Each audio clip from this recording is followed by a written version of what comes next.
आप सभी का खैर मकदम है आपके अपने official YouTube channel chalk and duster academy में एक बार फिर से। और आज आप लोगों के लिए एक मैं बहुत ही शानदार वीडियो लेके हाजिर हुआ हूं। जैसा कि आप लोगों को मालूम है कि DSSB TGT उर्दू का जो इम्तिहान है वो 27 अगस्त 2024 को जो है वो आपका होने वाला है। और इसकी जो है वो एडमिट कार्ड आपने डाउनलोड कर लिए होंगे और उसमें जो इंस्ट्रक्शन है उसके ताल्लुक़ से ही मैंने आपको जो है वो काफ़ी सारी वीडियोस जो है वो प्रोवाइड करा दी थी। और दंगल टेस्ट सीरीज़ या कह सकते हैं सैम्पल पेपर भी जो है वो आपको मुहैया करा दिए गए थे। और अभी भी जो है वो आपका एक जो सीरीज़ है टेस्ट की वो अभी भी कंटिन्यू चल रही है चौक एंड डस्टर एकेडमी पर। तो उसी सीरीज़ में एक सवाल जो है वो काफ़ी सारे बच्चों को परेशान कर रहा है और वो है आपका फ़र्स्ट पेपर, कि हम जो है वो फ़र्स्ट पेपर में जो है वो कैसे स्कोर कर पाए। फ़र्स्ट पेपर जो सबसे क्या है मुश्किल भी है और कह सकते हैं कि वो एग्ज़ाम को क्रैक करने में एक अहम रोल अदा करता है। फ़र्स्ट पेपर उर्दू तो देखा जाए तो सभी बच्चों का जो है वो माशाअल्लाह है, किसी का 60 आ रहा है, किसी का 70 आ रहे हैं, किसी के 80 नंबर भी जो है वो आ रहे हैं। अलग अलग लोग जो हैं वो अलग अलग किताबों से अलग अलग यूट्यूब चैनल से जो है वो प्रिपरेशन कर रहे हैं। तो अगर उनका ऑन एवरेज निकाला जाए तो इसी में से जो है वो हम लोग ऑन एवरेज निकाल सकते हैं। लेकिन जो उर्दू के चैनल हैं या उर्दू की किताबें हैं उन बच्चों के लिए फ़र्स्ट पेपर में जो है वो क्या है मुश्किल आती है कि वो फ़र्स्ट पेपर को कैसे सॉल्व करें या फ़र्स्ट पेपर को जो है वो किस तरीके से एनालाइज करें कि उनका जो है वो स्कोर ठीक ठाक बन जाए। अब एक बात तो यह है कि जो 40% का क्राइटेरिया था वो जो है वो इस बार क्या हो गया है, ख़त्म हो गया है। तो इससे ये पूरे चांसेस हैं कि इसकी जो हाई है वो पिछले साल से क्या होने वाली है, वो हाई होने वाली है। लेकिन अगर हम पिछले साल की या गुज़िश्ता जो एग्ज़ाम हुआ था 2021 में 8 सितंबर को, उस पे हम लोग नज़र षानी करें तो उसमें ये बताया गया था कि जिस बच्चे ने 40% का क्राइटेरिया फ़र्स्ट पेपर में और 40% का क्राइटेरिया सेकंड पेपर में क्वालिफाई कर लिया था, यानी कि टोटल मिला के 80 नंबर ले आया था, तो उसका जो है वो सिलेक्शन हो गया था। चाहे जनरल कैटेगरी में बात करें या अगर रिजर्वेशन में है तो ये क्राइटेरिया 75 पे था।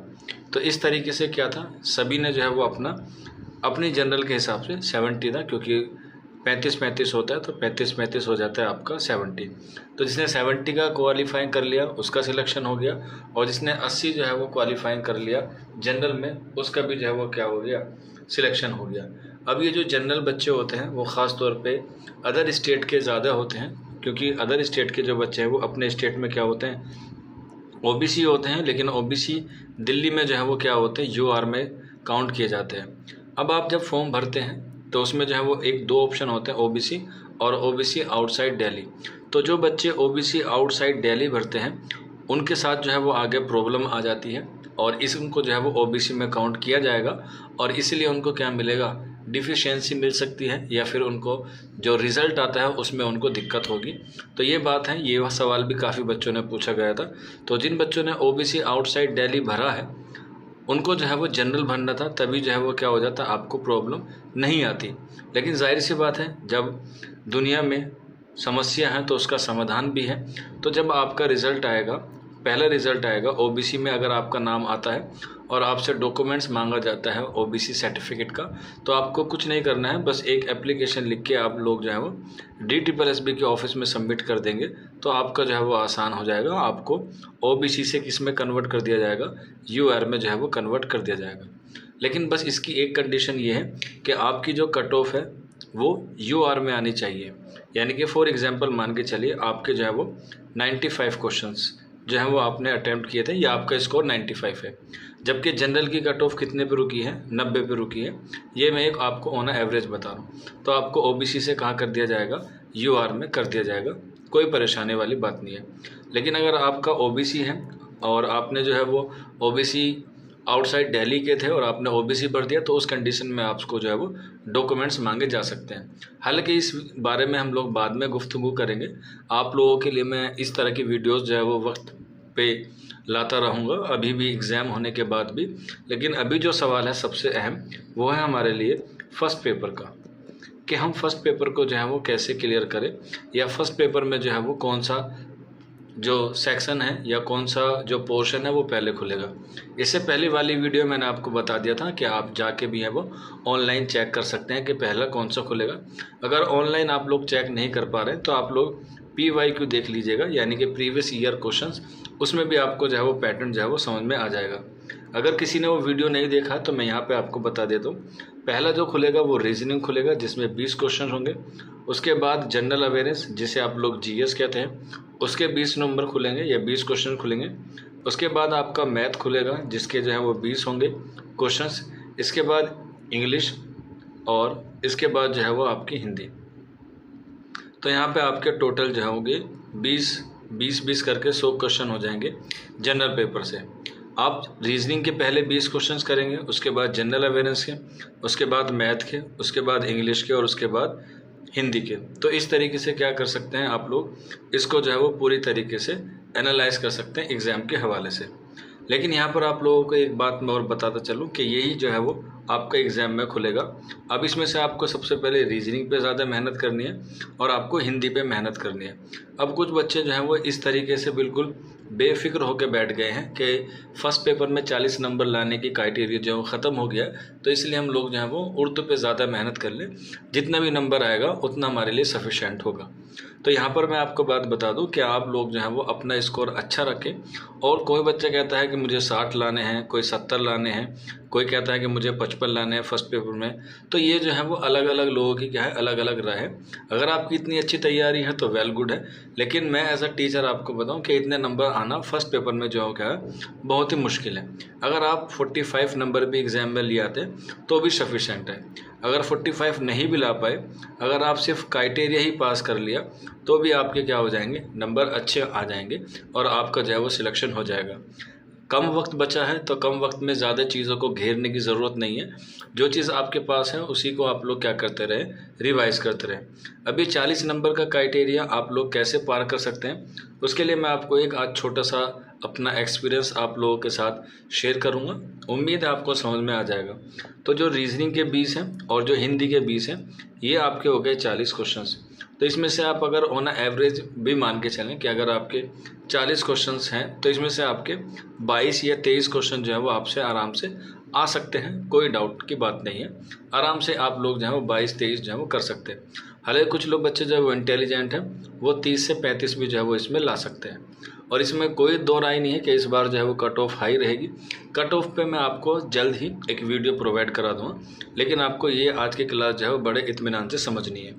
तो यहाँ पे आपके 30-35 नंबर आ सकते हैं या हम 22-23 भी मान सकते हैं। लेकिन अगर हम इन दोनों का एवरेज निकाल के चले तो हम लोग 25 मान के चल रहे हैं। कुछ बच्चे कमज़ोर होते हैं, कुछ बच्चे जो है वो हाई होते हैं, या कुछ बच्चे पढ़ने में तेज़ होते हैं। तो यहाँ पे 25 नंबर जो है वो आपके यहाँ पर आ जाते हैं।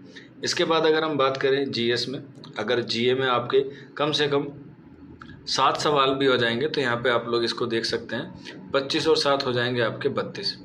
मैं आपको ऑन एवरेज बता रहा हूँ। इसके बाद हम बात करते हैं इंग्लिश की। अगर आपकी इंग्लिश ठीक ठाक भी है तो 5 नंबर यहाँ से आपको आराम से मिल सकते हैं, और ये 5 नंबर आपको मिलेंगे कॉम्प्रीहेंशन से। कॉम्प्रीहेंशन में 5 में से 4 तो मिनिमम सभी के सही हो जाते हैं, क्योंकि उसमें आपको आंसर कॉम्प्रीहेंशन में से ही पढ़ के देना होता है। तो फिर भी हम लोग 5 मान रहे हैं। अगर एक आपका फिल इन द ब्लैंक्स में से या एरर में से सही हो जाए तो भी आपके जो 5 आ जाएंगे। तो यहाँ पे अगर हम 5 बनाएं तो 32 में से 5 जोड़ेंगे तो कितना हो जाएगा, 37 आपका जो है वो स्कोर हो गया। अब बचता है आपका मैथ, जो सबसे मुश्किल है और सबसे आसान भी है।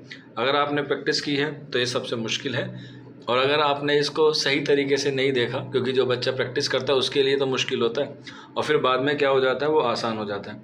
अब मैथ के लिए मैं आपको एक छोटी सी बात बताने वाला हूँ, उसे आप लोग जो है वो नोट कर लीजिएगा, और ये एग्ज़ाम में जो है वो काम आएगी। मेरे सिलेक्शन में भी यही वाली ट्रिक काम आई थी, तो इसलिए मैं भी अपना एक्सपीरियंस जो है वो आप लोगों के साथ शेयर कर रहा हूँ। तो इसलिए आप लोग जो है वो इसे नोट कर लीजिएगा। वैसे देखा जाए तो इसमें 20 क्वेश्चन आते हैं, जैसे और सेक्शन में आते हैं। तो अब इस 20 क्वेश्चंस को हम लोग कैसे करें। कुछ बच्चे क्या करते हैं, इसको स्किप कर देंगे और इसमें जो है वो एक भी क्वेश्चंस अटैम्प्ट नहीं करेंगे।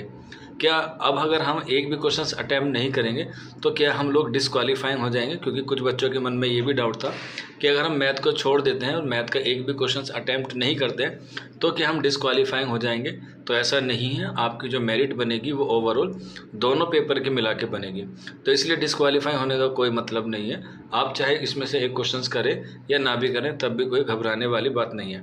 लेकिन जब आप लोगों ने सोच रखा है कि इसमें से हमें क्वेश्चंस नहीं करने हैं या इसमें हमें जो है सवाल को अटैम्प्ट नहीं करना है, बस ऐसे ही चले जाना है, तो यानी कह सकते हैं कि आपने इसे पहले से ही मान लिया कि ये हमारे 0 नंबर आ रहे हैं। कितने आ रहे हैं? 0। तो अभी हमने जो 4 सब्जेक्ट मिलाए हैं उसमें हमारे कितने आ रहे थे? 37 नंबर उसमें जो है वो आ रहे थे। अगर आप बिल्कुल ही क्या कह सकते हैं तैयारी ठीक ठाक नहीं है तो अब इसमें 0 हैं तो यहाँ पर आपके 37 आ जाएंगे, जो सफिशेंट भी हैं। अगर आप कैटेगरी से हैं, अगर आप जनरल से हैं तो आपको 3 नंबर की ज़रूरत है 40 नंबर लाने की, जो एक मिनिमम क्राइटेरिया था पिछली बार में, अब नहीं है। लेकिन हम लोग चाहते हैं कि आप ये स्कोर जो है 45 तक ले जाएं, तो क्या हो जाएगा? सफिशेंट हो जाएगा। अब इसके लिए आपको ज़रूरत पड़ेगी मैथ की। अगर आपने मैथ में मिनिमम 2 सवाल भी कर लिए तो भी क्या हो जाएगा? आपके लिए बहुत गनीमत की बात है। जहां आप लोग एक भी सवाल नहीं कर रहे थे वहां पर आपने इसके लिए 2 सवाल कर लिए।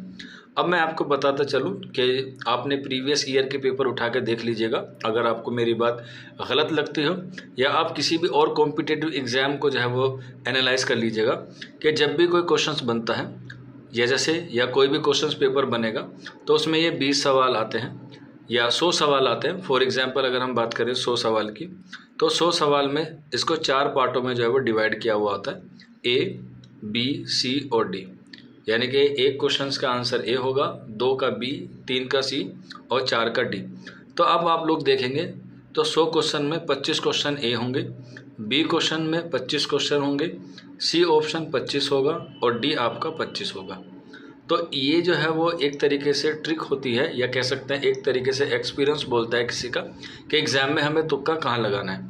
जहाँ आपके 0 आ रहे थे, अगर वहाँ आपने 2 क्वेश्चंस अपने तैयारी से, कोई भी टॉपिक हो सकता है, बोर्ड मास का बहुत इजी होता है, सिंप्लीफिकेशन का बहुत इजी होता है, औसत का जो है वो बहुत इजी होता है, भिन्न का आप लोग कर सकते हैं, औसत का आप लोग कर सकते हैं, या चाल का भी आप लोग कर सकते हैं। यानी कुल मिला के अगर आपने 5-6 टॉपिक पढ़े होंगे उसमें से 1-2 सवाल आप लोग कर सकते हैं।